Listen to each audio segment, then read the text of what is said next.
안녕하세요. 미션 파파입니다. 현대차에서 2025년 2세대 플러그인 하이브리드 차량을 출시한다는 소식이 전해졌는데요. 자, 이 이야기 우리나라 자동차 시장 그리고 전기차 시장에 의미심장한 사건이 될 것 같아서 오늘 자료 한번 준비해봤습니다. 오늘 정보가 도움이 되신다면 좋아요, 구독 버튼 눌러주시면 감사하겠습니다. 준비된 자료 보도록 하겠습니다. 현대차에서 첫 번째 플러그인 하이브리드 그랜저를 출시한다고 합니다. 2세대 플러그인 하이브리드 시스템을 탑재하는데요. 2세대 플러그인 하이브리드는 듀얼 전기 모터를 탑재해서 1회 충전에 최대 100km까지 갈 수 있다고 합니다. 부품 협력사에 중대형급 플러그인 하이브리드 개발 및 양산 계획을 공유했고요. 그랜저 외에도 산타페, 소렌토 등 주력 모델의 플러그인 하이브리드 전환을 예고하고 있습니다.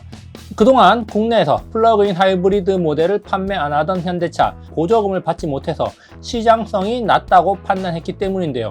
그런데 왜 2025년부터 플러그인 하이브리드에 올인하려는 걸까요? 자, 여기에 우리가 의문을 가져볼 필요가 있습니다.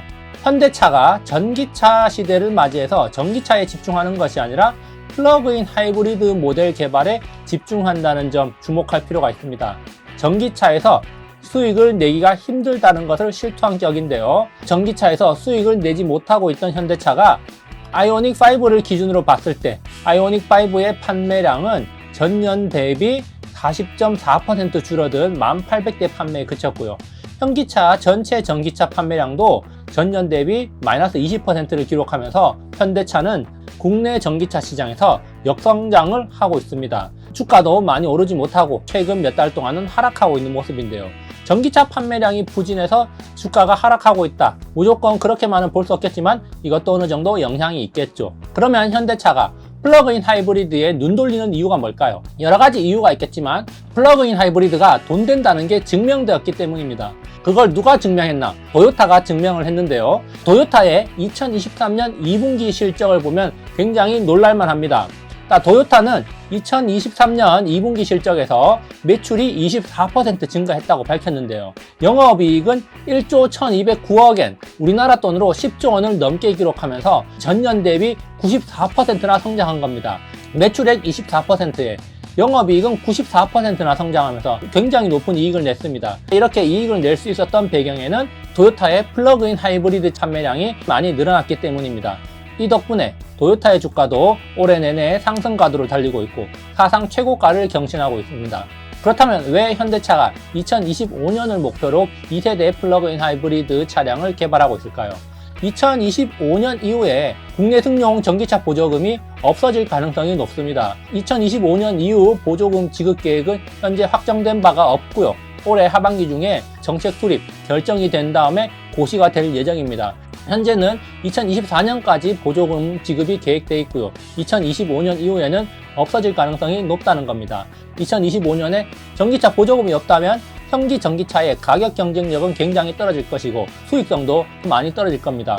결국 많이 팔수록 손해가 많이 나는 전기차를 팔기보다는 팔수록 이익이 나는 플러그인 하이브리드 차량에 올인할 가능성이 높다는 거죠.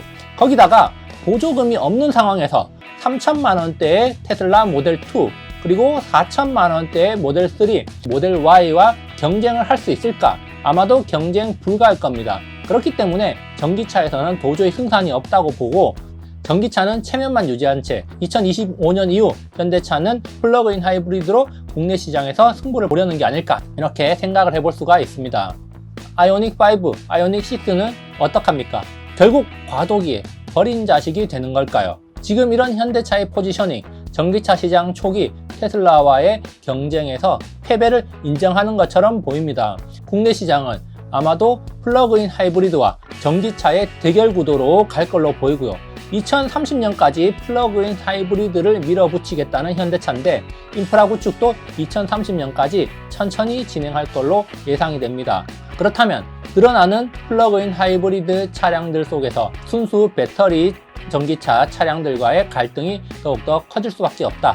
특히 집합 갈등이 더욱더 심화될 것 같다는 생각을 할 수 있는데요. 이런 과제들은 자동차 회사들 그리고 정부들이 나서서 빠르게 늘려줬으면 하는 생각입니다. 오늘 영상 여기까지 준비해봤습니다.